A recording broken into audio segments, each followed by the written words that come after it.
Film diawali di sebuah lingkungan bernama Roxbury di kota Boston, Amerika Serikat, pada awal tahun 1940-an, di mana terlihat seorang remaja yang dikenal dengan panggilan Little Malcolm sedang berada di sebuah toko tukang cukur setempat, dan bertemu dengan temannya yang bernama Shorty, yang hendak membantu meluruskan rambutnya agar ia dapat diterima oleh orang-orang kulit putih. Setelah melalui proses yang menyakitkan, Malcolm pun melihat dirinya di cermin dan mengagumi hasilnya. Yang kemudian dengan penuh percaya diri, ia beserta Shorty turun ke jalan dengan mengenakan setelan zoot, yang merupakan simbol perlawanan dan kebebasan dari diskriminasi kulit putih atas keturunan Afrika Amerika. Setelah itu, sebuah rangkaian kilas balik menceritakan kisah Malcolm yang tumbuh miskin di pedesaan Nebraska, di mana pada suatu hari, saat ketika ibunya sedang mengandung, sekelompok kecil suprimasi kulit putih yang dikenal dengan Ku Klux Klan datang menghampiri dan mengepung rumahnya untuk mencari ayahnya yang dikenal sebagai seorang aktivis. Namun sang ibu berkata bahwa ayahnya sedang tidak berada di rumah, yang kemudian mereka pun memecahkan setiap jendela di rumahnya dan menyuruhnya untuk segera pergi meninggalkan kota. Malcolm pun menceritakan bahwa hal seperti ini pernah terjadi sebelum kematian ayahnya, di mana suatu malam, mereka datang dan membakar rumahnya.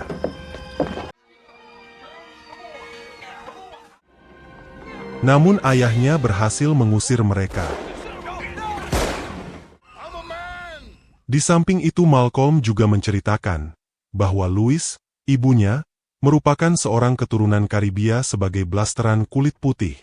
Karena neneknya telah diperkosa oleh orang kulit putih, yang membuatnya sangat membenci percampuran darah yang ada di dalam dirinya. Hingga alasan ia menikah dengan ayahnya, tidak lain karena ia menginginkan keturunannya sebagai kulit hitam. Sedangkan ayah Malcolm adalah seorang aktivis yang tangguh seperti Marcus Garvey, yang meyakini bahwa untuk terbebas dari pengaruh kulit putih, maka orang kulit hitam Amerika harus kembali ke Afrika, dan memiliki wilayah mereka sendiri di dunia. Ayahnya sendiri dibunuh ketika Malcolm berusia 4 atau 5 tahun, dengan cara diikat di sebuah lintasan kereta, setelah menderita cedera tengkorak. Namun kasus ini secara keliru dicatat sebagai upaya bundir, yang dengan itu, keluarganya tidak berhak untuk menerima kompensasi, sehingga membuatnya menjadi miskin. Atas kejadian ini, kemudian pemerintah menganggap bahwa ibu Malcolm tidak dapat mengurus anak-anaknya dengan baik, yang akhirnya memisahkan mereka semua, dan menjadikan tanggung jawab atas hak asuh Malcolm beserta saudara-saudaranya berada di bawah naungan negara. Boys, this is Malcolm, our new guest. Hal ini pun akhirnya membuat ibu Malcolm menjadi gila dan dikirim ke rumah sakit jiwa. Sementara itu, ketika Malcolm memasuki sekolah dasar, ia mendapat perlakuan khusus karena dirinya adalah satu-satunya anak kulit hitam yang bersekolah di tempat itu. Meskipun demikian, Malcolm dapat menunjukkan kemampuan akademis yang sangat baik, dan mengatakan kepada seorang guru bahwa dirinya ingin menjadi pengacara. Namun sang guru yang rasis mengatakan kepadanya bahwa itu bukanlah karir praktis bagi seorang negro. Mendengar pernyataan sang guru, Malcolm pun hanya bisa terdiam, dengan dipenuhi rasa ketidakadilan.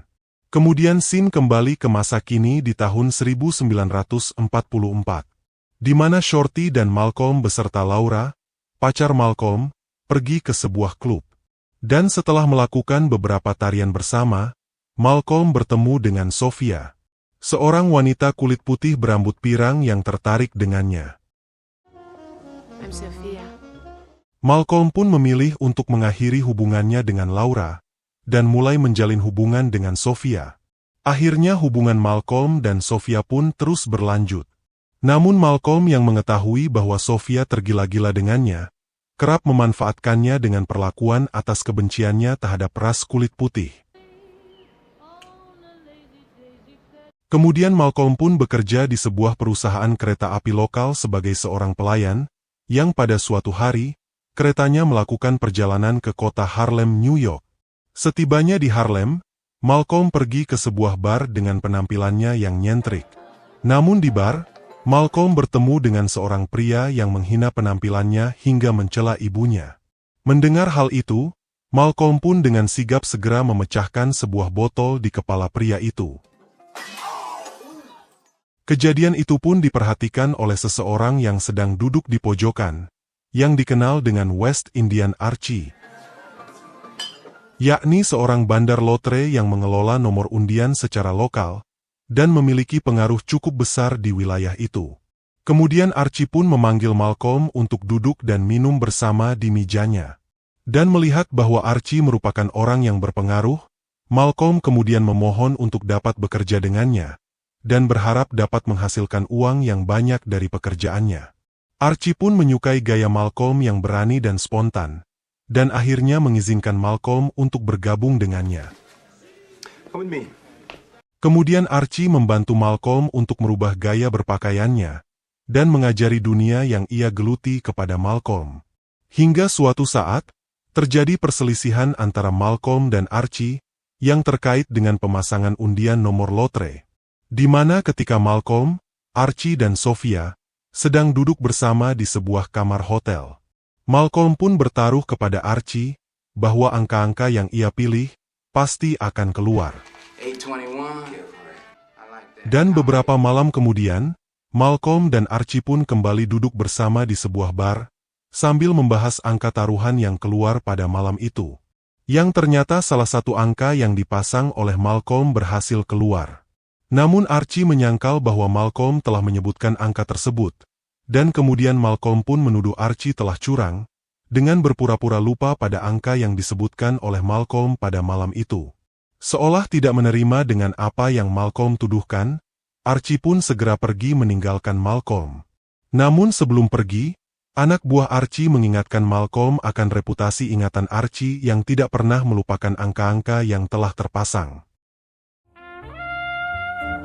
Dan beberapa malam kemudian, ketika Malcolm sedang menikmati penampilan musik di sebuah klub malam, Archie beserta anak buahnya datang menghampirinya dan mengancam akan membunuhnya. Malcolm pun segera melarikan diri dan dapat lolos dari kejaran Archie beserta anak buahnya. Setelah perselisihannya dengan Archie, Malcolm kemudian memutuskan untuk kembali ke Boston. Dan bersama dengan Shorty, teman lamanya, ia merencanakan untuk menjadi pencuri. Di mana kemudian mereka merekrut Rudy, seorang pekerja di sebuah perumahan elit, yang dianggap memiliki banyak informasi tentang daftar orang-orang kaya di wilayah itu. Kemudian Rudy pun menceritakan tentang seorang tua yang ia rawat, yang memiliki banyak uang dan barang berharga di rumahnya, yang juga akan menjadi target pertama dari aksi mereka. Rudy juga menyatakan bahwa ia akan memimpin aksi ini. Namun Malcolm yang keberatan, segera menantangnya dengan bermain Russian roulette untuk menentukan siapa pemimpinnya. Rudy yang ketakutan, segera menuruti perkataan Malcolm dan mengakuinya sebagai pemimpin dari grup ini. Di mana Rudy kemudian ditunjuk sebagai penyusun rencana, yang aksinya akan dipimpin langsung oleh Malcolm. Aksi pencurian pun dimulai pada malam harinya, di mana Malcolm dan Shorty segera menyusup ke rumah target. Sementara Sophia dan Peck, pacar Shorty, bertugas mengawasi keadaan di luar rumah, sedangkan Rudy menunggu mereka di mobil. Aksi mereka pun berhasil dilancarkan, di mana mereka telah berhasil menjarah sejumlah uang dan barang berharga dari rumah tersebut. Namun hal ini tidak berlangsung lama, karena polisi segera datang ke rumah mereka dan menangkapnya.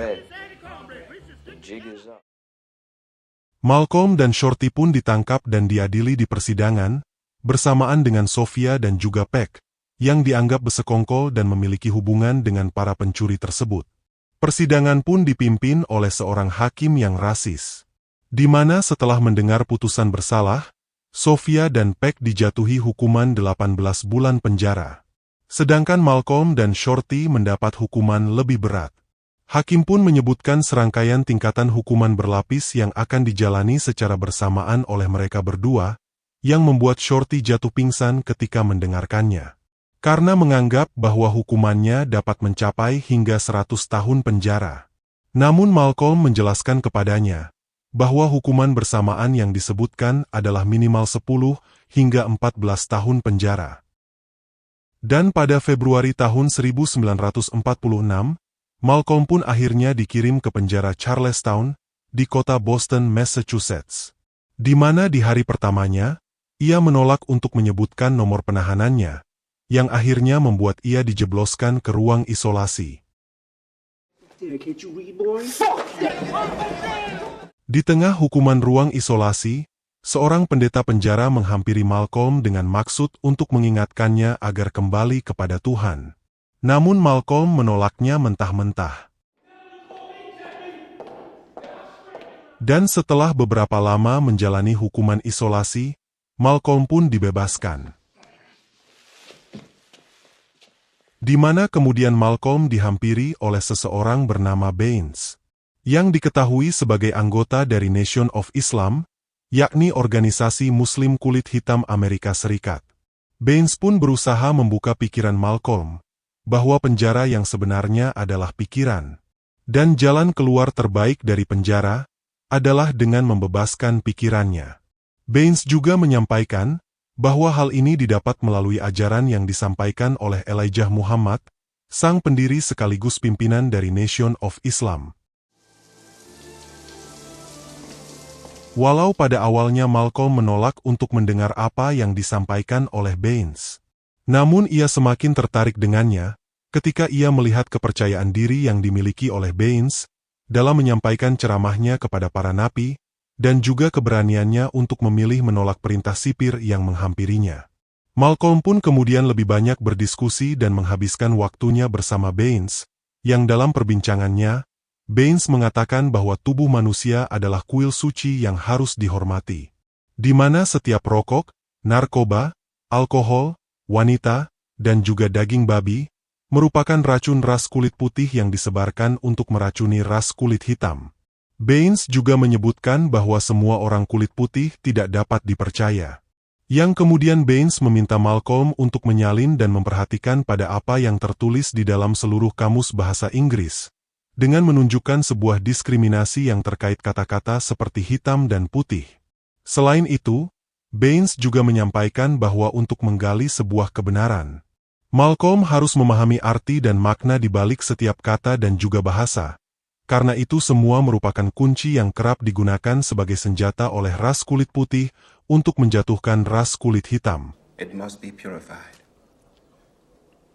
Kemudian setelah Malcolm menyatakan kesiapannya untuk menjadi Muslim dengan meninggalkan segala bentuk konsumsi racun kulit putih, Baines pun mengajarkan cara berdoa dengan berlutut dan memohon pertolongan kepada Allah.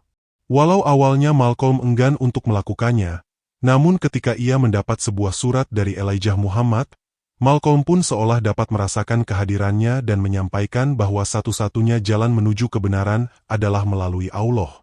Hingga akhirnya Malcolm pun mendapatkan keberaniannya untuk berlutut dan berdoa sebagai seorang Muslim. Tak lama kemudian, Baines pun dibebaskan dan tetap melakukan komunikasi dengan Malcolm melalui surat-menyurat.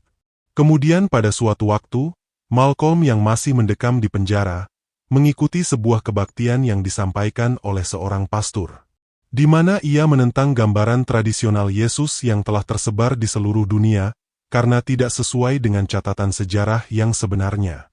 Ia pun mengklaim bahwa sesungguhnya Yesus dan para sahabatnya sama sekali tidak berkulit putih. Amen. Dan setelah menjalani masa hukumannya selama 6 tahun, pada tahun 1952, Malcolm pun akhirnya dibebaskan secara bersyarat. Yang kemudian, beberapa hari setelah pembebasannya, Malcolm mendatangi markas besar Nation of Islam di Chicago untuk bertemu langsung dengan Elijah Muhammad. Malcolm pun begitu tersanjung dan terharu kagum atas pengalaman pertemuan dengan sang penyelamatnya, hingga ia pun tak dapat membendung air matanya. Setelah itu, sebagai bentuk dari bagian yang telah tergabung dengan Nation of Islam, Elijah Muhammad meminta Malcolm untuk menghilangkan nama Little yang diwarisi oleh nenek moyangnya dari pemilik budak berkulit putih, dan menggantinya dengan huruf X sebagai simbol Afrikanya, yang kemudian ia pun dikenal sebagai Malcolm X. Setelah itu, Malcolm pun akhirnya kembali ke Harlem dan memulai kehidupannya sebagai pendakwah yang mewakilkan organisasi Nation of Islam, dengan cara mengundang orang-orang untuk datang ke tempat yang disebut dengan kuil, yakni sebuah tempat yang dibangun oleh organisasi itu sebagai wadah untuk menyampaikan gagasan-gagasan mereka kepada para jamaahnya. Hingga suatu saat, ketika Malcolm sedang menyampaikan pidatonya, ia melihat Shorty yang juga hadir di antara para jemaah. Malcolm pun segera menghampirinya dan memeluknya dengan mengatakan di depan para hadirin bahwa Shorty adalah bagian dari masa lalunya yang kelam. Setelah itu, mereka berdua pun pergi untuk menikmati kopi, di mana Shorty kembali mengajak Malcolm untuk membeli narkoba. Namun Malcolm menolaknya dengan mengatakan bahwa dirinya telah bersih. Di samping itu Malcolm juga mendapat kabar tentang keadaan teman-teman lamanya dari Shorty, di mana di antara mereka ada yang telah mati dan juga kecanduan narkoba. Sedangkan Sophia, mantan pacar Malcolm, dikabarkan telah menikah dan hidup bahagia dengan seorang yang kaya raya. Namun Shorty tidak mengetahui pasti tentang kondisi Archie. Ia hanya mengetahui bahwa Archie saat ini tinggal di sebuah apartemen kumuh di daerah Brooklyn. Mendengar hal itu, Malcolm pun kemudian berusaha untuk mencari keberadaan Archie, yang kemudian Malcolm menemukannya dalam kondisi yang sangat mengenaskan, di mana saat ini Archie hidup sebagai penyandang cacat karena penyakit stroke yang dideritanya.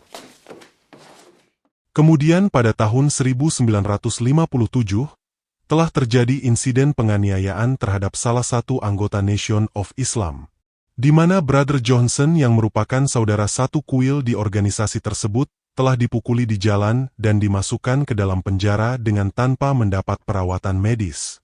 Mendengar hal itu, Malcolm pun datang bersama dengan pasukan Fruit of Islam, yang berbaris di depan kantor kepolisian Harlem, untuk memastikan bahwa Johnson akan diperlakukan dengan perawatan yang layak. Walaupun awalnya pihak kepolisian menolaknya, namun dengan melihat semakin banyaknya massa yang berkumpul di luar kantor, akhirnya pihak kepolisian pun mengizinkan Johnson untuk dibawa ke rumah sakit dengan menggunakan ambulan.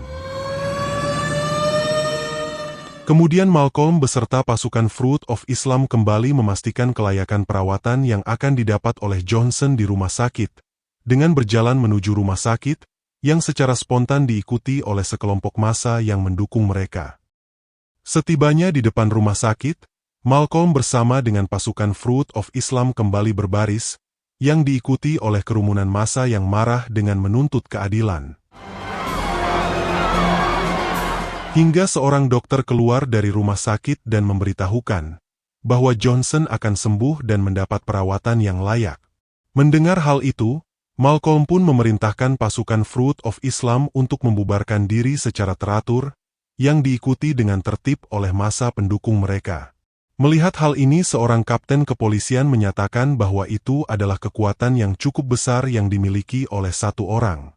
Setelah itu, Malcolm bersama dengan kelompoknya mampir untuk meminum kopi di sebuah kedai kopi terdekat, di mana di tengah perbincangan dengan kelompoknya, seorang pemuda bernama Benyamin masuk ke kedai tersebut dan mencoba untuk mendekati Malcolm. Namun para pengawal Malcolm dengan sigap menghentikan dan memeriksanya. Benyamin pun menjelaskan bahwa ia hanya ingin berbicara kepada Malcolm dan menyampaikan kekagumannya atas tindakan dan cara Malcolm yang tegas dalam menghadapi polisi. Kemudian Benyamin juga menyampaikan bahwa dirinya ingin menjadi seperti Malcolm dengan menjadi seorang Muslim dan bergabung ke dalam Nation of Islam. Yes. Namun karena minimnya pengetahuan tentang organisasi Nation of Islam yang dimiliki oleh Benyamin, Malcolm pun mengatakan bahwa ia tidak boleh bergabung dengan suatu organisasi jika ia tidak memahaminya.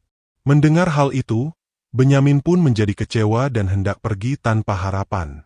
Yang kemudian Malcolm pun mengatakan kepadanya bahwa dia juga tidak boleh menyerah begitu saja, dan mengundangnya untuk datang ke kuilnya pada keesokan harinya. Benyamin pun terlihat sangat antusias dengan undangan Malcolm, dan berjanji akan membuat Malcolm bangga kepadanya, sambil pergi meninggalkan kedai itu dengan kegirangan. Kemudian dalam perjalanan dakwahnya, suatu hari Baines memperkenalkan Malcolm dengan Betty, seorang perawat yang juga merupakan jamaahnya dan sedang mensosialisasikan program kesehatan dan diet bagi para wanita Muslim. Betty yang memang telah tertarik dan terkesan dengan dakwah Malcolm, meminta bantuannya untuk mengisi materi di kelasnya. Malcolm pun menyetujuinya. Dan setelah itu, mereka pun mulai sering jalan bersama dan saling bertukar pikiran. Hingga akhirnya pada tahun 1958, ketika Malcolm sedang berada di Detroit, ia menelepon Betty dan langsung melamarnya. Will you marry me? Betty pun dengan spontan menerima lamarannya. Pesta pernikahan mereka pun kemudian dilaksanakan secara pribadi dengan para anggota Nation of Islam. Dan seiring dengan berkembangnya pengaruh Malcolm, Elijah Muhammad mengangkatnya sebagai Ketua Pelayanan Nasional bagi organisasi Nation of Islam, di mana Malcolm ditugaskan untuk membangun kuil-kuil di seluruh negara bagian Amerika, yang secara otomatis telah menarik pers untuk meliput sepak terjang Malcolm. Namun hal ini telah membuat Baines iri, yang kemudian Baines mengatakan langsung kepada Elijah bahwa kemungkinan Malcolm mendekati media kulit putih demi dirinya sendiri dan bukan demi kebaikan bangsa. Hingga suatu saat pada tahun 1962, seusai pidato publik di suatu tempat, Malcolm dihadang oleh seorang pria yang menyatakan kekecewaannya dan menyebutkan bahwa Elijah Muhammad bukanlah seorang pemimpin yang baik seperti yang telah diyakini oleh para anggota organisasi. Hal ini pun sontak membuat para anggota organisasi marah dan segera mengusir pria itu keluar. Namun setelah itu, setibanya Malcolm di rumah, Betty menunjukkan kepadanya sebuah surat kabar dari New York Post yang memberitakan bahwa Elijah Muhammad telah menerima tuntutan dari 2 orang wanita yang pernah digauli olehnya saat mereka bekerja sebagai staf sekretaris organisasi di kantornya. Malcolm pun menilai bahwa itu adalah sebuah fitnah yang kerap dibuat oleh ras kulit putih untuk memecah belah mereka. Namun Betty kembali menunjukkan kepada Malcolm bahwa sebenarnya Malcolm hanya dimanfaatkan oleh organisasi Nation of Islam. Seperti yang dapat dilihat pada koran Muhammad Speaks, media resmi dari organisasi Nation of Islam di bawah pimpinan Baines, yang tidak pernah mencantumkan nama Malcolm di setiap edisinya. Sedangkan setiap harinya, Malcolm selalu masuk dalam pemberitaan media-media lainnya. Kemudian Betty pun menilai bahwa komitmen dan dedikasi Malcolm terhadap organisasi telah membuatnya menjadi terlalu naif, sehingga membuat Malcolm menolak untuk melihat kenyataan dari setiap kejanggalan yang terjadi pada organisasinya. Perdebatan ini pun akhirnya membuat Malcolm berpikir untuk membuktikan kebenaran dari berita itu. Keesokan harinya, Malcolm pun bertabayun ke rumah para wanita yang mengajukan tuntutan tersebut. Yang ternyata, para wanita tersebut membenarkan dengan apa yang telah diberitakan oleh media. Dan saat ini mereka telah dikucilkan oleh organisasi. Kemudian setelah itu, Malcolm bertemu dengan Baines yang juga membenarkan atas tindakan perselingkuhan yang telah dilakukan oleh Elijah Muhammad. Baines pun juga menjelaskan bahwa tindakan yang dilakukan oleh Elijah adalah hal yang wajar karena ia juga seorang manusia. Di mana hal ini juga dapat dilihat dari kisah para nabi terdahulu, yang masing-masing memiliki berbagai sisi kelam, namun dikenang dengan kebaikan-kebaikannya. Karena seseorang yang hebat kebaikannya akan menutupi setiap kekurangannya. Namun Malcolm yang telah kecewa karena merasa dikhianati, tetap tidak dapat menerimanya. Karena menganggap bahwa Elijah Muhammad, sang pemimpin organisasi adalah seorang munafik, yang telah menyimpang dari apa yang telah diajarkannya. Hal ini pun akhirnya membuat Malcolm kehilangan keyakinannya terhadap organisasi Nation of Islam. Kemudian pada akhir November 1963, sebuah tragedi menimpa warga Amerika dengan terbunuhnya Presiden John F. Kennedy. Di mana Malcolm pun secara terbuka menyatakan bahwa kematian Presiden adalah sebuah contoh kekerasan yang secara historis selalu dilakukan oleh ras kulit putih dimanapun mereka berada. Setelah itu, Malcolm juga membuat sebuah pernyataan yang kontroversial atas kejadian ini, di mana ia mengumpamakan, seperti seekor ayam yang akan selalu kembali pulang untuk bertengger di kandangnya sendiri. Yang maksudnya adalah, bahwa kekerasan yang sama akan selalu kembali untuk menuntut salah satu dari mereka sendiri. Pernyataan itu pun segera tersebar di seluruh surat kabar Amerika, dan memicu kemarahan publik, baik dari pihak kulit hitam maupun kulit putih. Sementara itu Elijah Muhammad, yang juga telah mengetahui pernyataan kontroversi Malcolm melalui surat kabar, segera menghukumnya dengan menskorsing segala bentuk dakwah dan pidatonya selama 90 hari. Walau penuh kekecewaan atas kasus pengkhianatannya, Malcolm pun tetap mentaatinya dan menerima hukumannya tersebut. Dan selama masa skorsingnya, di awal tahun 1964, Malcolm mengumumkan secara terbuka kepada media bahwa ia telah keluar dari organisasi Nation of Islam karena adanya beberapa perbedaan pandangan secara internal dan akan mendirikan sebuah organisasi baru bernama Muslim Mosque Inc. yang mengizinkan orang kulit putih untuk dapat membantu organisasinya, namun tidak mengizinkan mereka untuk bergabung di dalamnya. Di samping itu, untuk menyempurnakan keutuhan dirinya sebagai seorang Muslim, Malcolm juga mengumumkan rencana keberangkatan hajinya. Pilgrimage. Setibanya di Timur Tengah dan Arab Saudi, Malcolm menyadari bahwa dirinya telah diikuti oleh 2 orang yang diakininya sebagai agen CIA. Namun ia tetap tidak memperdulikannya dan tetap melaksanakan ibadah hajinya, di mana kemudian Malcolm berbaur dengan berbagai macam ras yang ada di muka bumi untuk mencapai satu tujuan haji, yang akhirnya membuat ia sadar bahwa sesungguhnya Islam bukanlah diperuntukkan hanya untuk ras tertentu saja, melainkan bagi seluruh umat manusia apapun rasnya, baik itu kulit putih, kulit hitam, Asia, maupun ras campuran. Dan perjalanan haji ini telah mengubah sudut pandang dan pemahamannya tentang Islam selama ini, yang juga telah membawanya kepada kebangkitan spiritual di dalam dirinya. Malcolm pun juga secara rutin menyurati istrinya dan menceritakan semua pengalaman dan kisah dalam perjalanan hajinya, di mana ia juga menyebutkan bahwa ia telah menambahkan nama Islam pada dirinya, yakni El-Hajj Malik Al-Shabazz. Sepulangnya dari haji dan kembali ke Amerika, Malcolm pun menggelar sebuah konferensi pers, di mana ia menyatakan bahwa mulai saat ini, ia tidak akan lagi berpidato tentang pemisahan ras antara kulit hitam dan kulit putih. Dan melalui organisasi Persatuan Afrika Amerika yang baru ia bentuk, ia akan mulai mengkampanyekan seruan untuk bertoleransi bagi semua orang yang ingin beribadah kepada Allah dan Al-Quran. Seusai konferensi pers tersebut, Malcolm dan keluarganya mulai mendapat teror dan ancaman pembunuhan melalui telepon dari para anggota Nation of Islam, di mana pada bulan September 1964, Malcolm berjaga di rumahnya hingga larut malam dengan dilengkapi sebuah senapan. Hingga pada suatu malam di bulan Februari 1965, seseorang melemparkan 2 bom Molotov ke dalam rumahnya, yang membuat rumahnya terbakar. Kejadian ini pun sontak mengingatkannya pada kejadian pembakaran rumah yang dialami oleh ayahnya ketika dirinya masih anak-anak.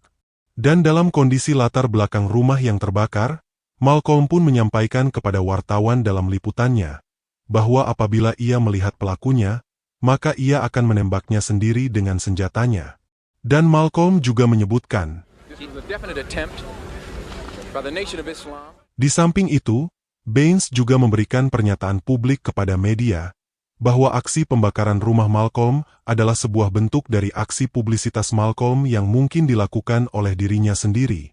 Namun kemudian scene pun berganti dengan menunjukkan 5 orang yang sedang mempersiapkan persenjataan lengkap, dengan disusul suara sapaan salam dari Baines, Assalamualaikum, my brothers.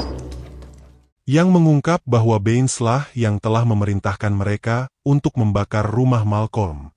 Dan atas kejadian pembakaran itu, Malcolm pun terpaksa harus menginap di sebuah hotel yang terpisah dengan keluarganya, di mana di kamar hotelnya, teror dan ancaman pembunuhan dari Nation of Islam terus berdatangan dengan lebih banyak lagi.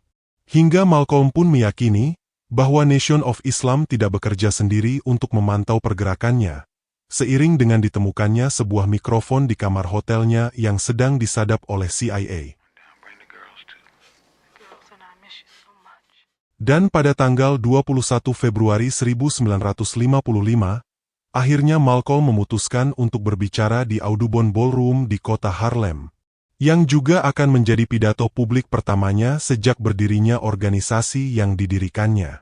Mengetahui hal ini, Betty memaksa Malcolm untuk memberikan izin kepadanya untuk datang bersama anak-anaknya yang sudah sangat merindukannya. Di samping itu, Brother R yang merupakan salah satu anak buah yang paling setia dengan Malcolm, menyarankan untuk menempatkan penjaga di sekitar area panggung dan podium. R juga menyarankan agar semua orang yang hadir digeledah untuk menjamin keselamatan Malcolm. Namun Malcolm menolaknya, dengan mengatakan dia ingin para peserta pidato yang hadir merasa santai dan nyaman. Dan keesokan paginya, dengan tatapan yang kosong, Malcolm pun bergegas mengendarai mobilnya menuju Audubon Ballroom. Hingga setibanya di lokasi, Malcolm menyampaikan kepada R bahwa hari ini adalah sebagai hari para martir, dan sebenarnya ia telah memiliki firasat untuk tidak hadir pada acara ini. Mendengar hal itu, R pun menyarankan untuk membatalkan acaranya. Namun Malcolm menolaknya, dan meminta R untuk pergi menjalankan tugasnya. Acara pun dimulai dengan sebuah pidato pembukaan dari Benyamin, seorang pemuda yang menghampiri Malcolm di kedai kopi. Di samping itu, terlihat Betty bersama keempat anaknya duduk di barisan depan. Kemudian Malcolm pun melangkah ke podium dan mulai menyapa para jemaahnya. Namun tiba-tiba seseorang dari barisan belakang berteriak dan membuat kegaduhan, yang memancing para penjaga untuk lari menghampirinya dan membuat posisi Malcolm menjadi terbuka dari penjagaan. Dan di tengah kegaduhan para jamaah, tiba-tiba muncul seorang pria dari baris kedua dengan mengeluarkan senapan laras ganda, yang berlari mendekati podium dan melepaskan tembakannya ke arah Malcolm. Namun sebelum tertembak, Malcolm sempat melihat pria bersenjata itu mendekat dengan wajah sedikit tersenyum. Kemudian tembakan itu pun mengenai bahu kiri dan dada Malcolm, yang membuatnya langsung jatuh tersungkur di atas podium. Namun tidak sampai di situ, di mana dua pembunuh lainnya yang duduk di barisan depan juga berlari ke arah panggung dan menembak Malcolm yang telah terkapar dengan beberapa kali tembakan. Kemudian, para pembunuh itu pun berusaha melarikan diri di antara kericuhan yang terjadi, di mana salah satunya berhasil ditangkap oleh para jamaah yang sedang mengamuk. Tak lama setelah itu, polisi pun tiba untuk menahan pembunuhnya, dan segera memasuki gedung lokasi kejadian, di mana terlihat Betty yang sedang menangis sambil memeluk suaminya yang telah tewas. Jasad Malcolm pun dibawa ke rumah sakit terdekat dan dinyatakan meninggal pada saat kedatangannya karena beberapa luka tembakan. Tragedi kematian Malcolm ini pun menuai komentar dari beberapa tokoh kemanusiaan seperti Martin Luther King, yang sangat menyayangkan atas tindakan kekerasan dan pembunuhan yang terjadi atas dasar perbedaan sudut pandang semata. Di samping itu, Nelson Mandela juga menyampaikan sebuah kutipan dari Malcolm mengenai hak-hak kemanusiaan di depan para siswa sekolah dasar. Dengan dilanjutkan oleh seruan dari Malcolm yang menutup film ini.